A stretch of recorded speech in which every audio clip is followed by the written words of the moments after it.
Hey everybody, welcome to another episode of 60 Formula. Hope you're doing well today. Today I'm going to be reviewing Scream 7. I got to have a sneak preview where I got to see the movie early before it released in theaters. And I'm just going to go over all of my opinions, but don't worry, this is a spoiler-free video. So if you want to see the movie or you really like Scream and you are looking forward to this sequel, I'm not going to spoil anything in this video for you. But I am going to be giving you my opinion on some things. So if you feel like you want to go into the movie without knowing any shred of details, you probably want to skip off on this video. But with that said, let's just jump right into it. This new movie, Scream 7, is directed by Kevin Williams, and it has a lot of returning characters from the previous movies. Neve Campbell reprises her role as Sidney Prescott. Heck, even Matthew Lillard is back in this one. Courtney Cox, of course, is in the movie because she's in every single Scream there ever was. And it even has some cameos by David Arquette and Scott Foley, which is wild because both of those characters have been dead for many movies now. So the lineup of characters in this new Scream is actually pretty crazy. You get to see almost every single person who's ever been in any of the movies. They reprise their roles here, which is really fun to see. But don't get too excited, it's not exactly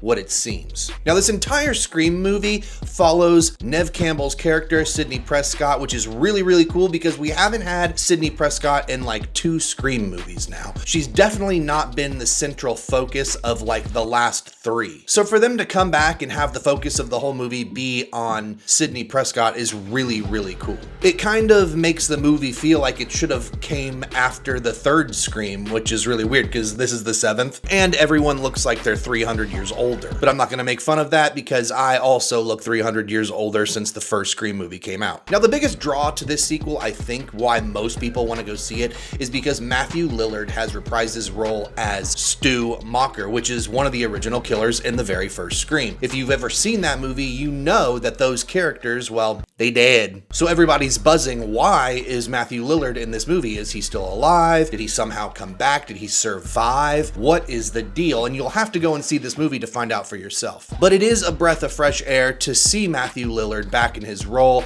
having fun and playing a wacky, wild, sadistic murderer. I thought Neve Campbell did a really good job acting in this movie. Even after all of these years, including missing the last couple Scream movies, she does a really good job at still holding up that role. So it was really fun to watch her act. She kind of plays like this mom character in this movie where she's struggling with motherhood. You know how they do these days where they're trying to pass the torch over to the new generation of people. Oh, I'm the mother of the old movies, so my daughter's obviously the new hero of the new movies. Yeah, they're pulling that here. But it kind of works in this movie compared to other films that have done that, like Jay and Silent Bob's Reboot and other films where they try to like just squeeze in a new generational character. They did it really subtly here and I kind of liked the way that they did it. Now, there are a few actors in this movie that I did not expect to be in it, like Joel McHale from Community, which was really funny when I saw him on screen. I was like, what is Joel McHale doing in a Scream film? And there was also Ethan Embry, which I have not seen in a movie since like Can't Hardly Wait, a film from like 1998 or something.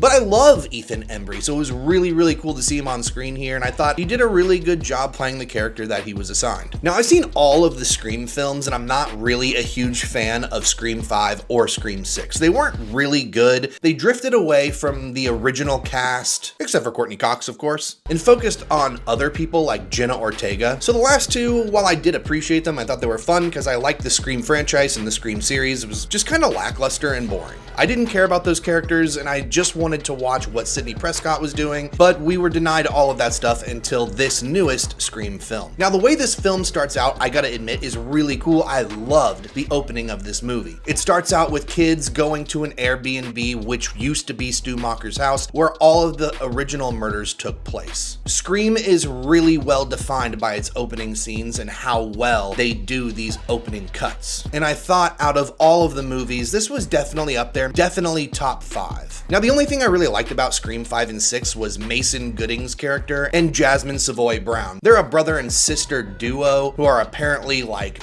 cousins or nephews of Randy, who was an original character from the first 2 films, and they bring a lot of lighthearted comedy, fun laughs, and things like that to the movie, so I was happy to actually see them in this one. Now, with Scream 7, they go all the way and try to do the most they can with this sequel. I will say the deaths in this sequel are so extremely intense, gory, and some are really creative. So of all of the Scream films, I'd say the best death sequences come from this film. They were really, really crazy, pretty spooky, and a couple of times I just found myself looking at the screen going,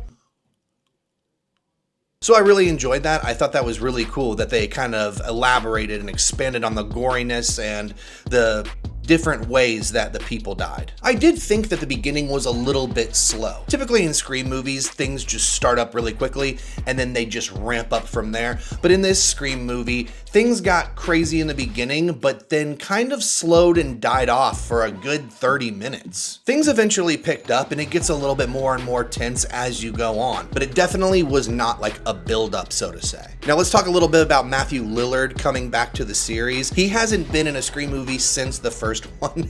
In this movie, he was just so ridiculous and wild, just kind of like he was in the first one. Anytime he came on screen, I was kind of just like smiling and laughing. It like, even though he was trying to be scary, it was just like, what is this? But I enjoyed it. I thought his performance was really good. So the movie's kind of about a struggle between Neve Campbell and her daughter. She wants her daughter to be strong. She's kind of trying to avoid talking about her past to her daughter. Daughter's always like, are the things that happened in your childhood real? Can you elaborate on them? And Neve Campbell struggles to tell her daughter like how she feels. She keeps all of the gory details out of her daughter's life, and Sidney Prescott's life is basically shrouded in mystery for her daughter. She like has no idea what happened to her mom, even though there's like these stab movies out. She still wonders about the deeper details and how accurate those movies are. So a big portion of this movie is kind of like a mother-daughter struggle thing going on, which I don't know, it didn't really do anything for me. It was fine, but I was just like,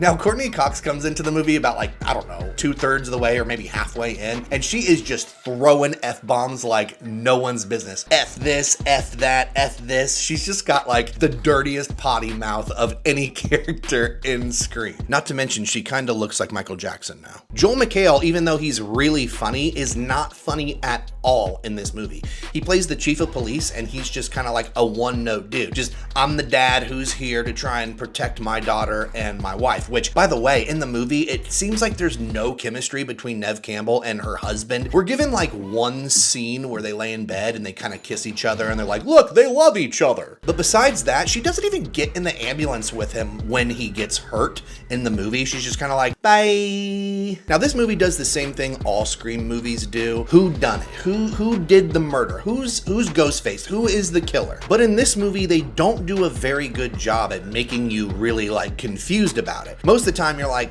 yeah, that person's definitely not the killer. And only a couple times you're like, it might be that person. And then like 80% of the time they just bold-faced lie to you, which I'm not going to get into. You'll have to go see the movie, but they're kind of just like, yeah, it's definitely this person. And then you get to the end of the film and they're like, that person doesn't even exist.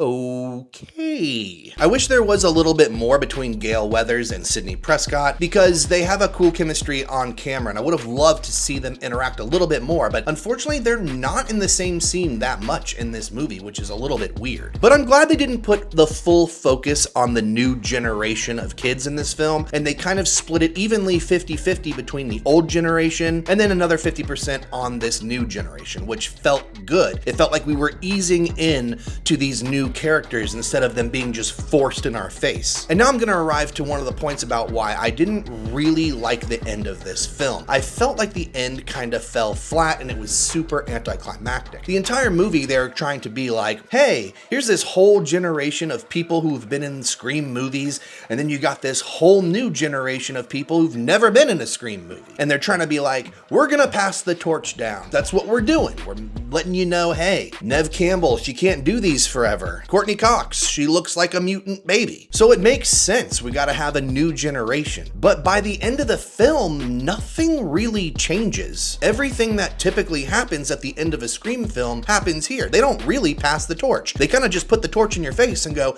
here it is. So if they do make a Scream 8, I really have no idea if we'll get the same veteran Scream actors and characters again, or if we're gonna go in a different direction. My least favorite part of the movie was the killers. I'm not gonna tell you who they were, but I will tell you that I was super disappointed in who the killers were. I didn't feel like, personally, like there was any reason for the killers to be killers. There was no connection. There was just nothing there. It felt like at the end of the movie, the writers were like, okay, who are the killers? And then, like, the writer's, like, son or grandma just walked into the writer's room and went, I like this character. That's gonna be the killer. and that's who we got, which was just whatever. It is what it is. You know, these movies always pan out how they pan out, and you either love them or you hate them. But I was really dissatisfied with the ending of the film and the way that the end kind of morphed together. It just didn't feel connected. It didn't feel well constructed. But hey, what horror movies ever do? Now, with all of that said, I thought the movie was actually really, really good. Comparing it to the 5th and the 6th film blew them out of the park. That's my opinion. If I had to put them in order, I'd say the first Scream, the second Scream, the 4th Scream, the 3rd Scream, this one in 5th place, and then 6, and then 5 last. So at least it didn't make last place, but it definitely did not hold a candle to the very first Scream, regardless of all of these returning actors from the first movies. I really thought like this was gonna be a return to the old structure, sort of like an homage to the original Scream movies, but it just didn't feel that way. It felt like all of the older actors that had been in the previous Scream movies were just crammed in there in random spots, and they did nothing for the film. But overall, it was fun. I had a really good time watching it. And I went to this movie theater where they literally had employees of the movie theater dressed up as Ghostface, and they had someone come out and be like, you're about to watch Scream 7, and then the employee dressed in Ghostface costume like chased out the lady. It was like a whole like act, but it was really, really fun, and it put you in the mood. Now what's cool is they had these exclusive Ghostface popcorn buckets, which we got. They were kind of small, but they were really, really cool for people who love the Scream franchise and like collect movie memorabilia. So I'm glad that they added that into the whole experience. Overall, on a scale of 1 to 10, I would give Scream 7 a 7. I didn't think it was the best in the series, but I definitely think it's worthy of being right there smack in the middle amongst all of the films that have come out so far. It was definitely fun. It had a really good amount of humor in it, coupled with a lot of really gory scenes. I mean, the deaths are really gory. But I definitely recommend it. If you love horror films, if you're a big fan of the Scream franchise, definitely go and see this movie. You'll have a really good time. All the actors do a pretty good job, especially some of the old actors that return to the movie, and you'll get a good laugh out of watching it. Not to mention, you'll probably get scared a couple times too. So that's my review of Scream 7. I thought it was pretty fun. Let me know if you've seen it and what you think down in the comments below. What did you think about the end of the movie? How did you think it was? Would you recommend it to a friend? Would you watch it again? And as always, I appreciate you guys hanging out with me today, and we'll see you next time with another episode of Guess What? Yep, you guessed it, whatever we make. Peace!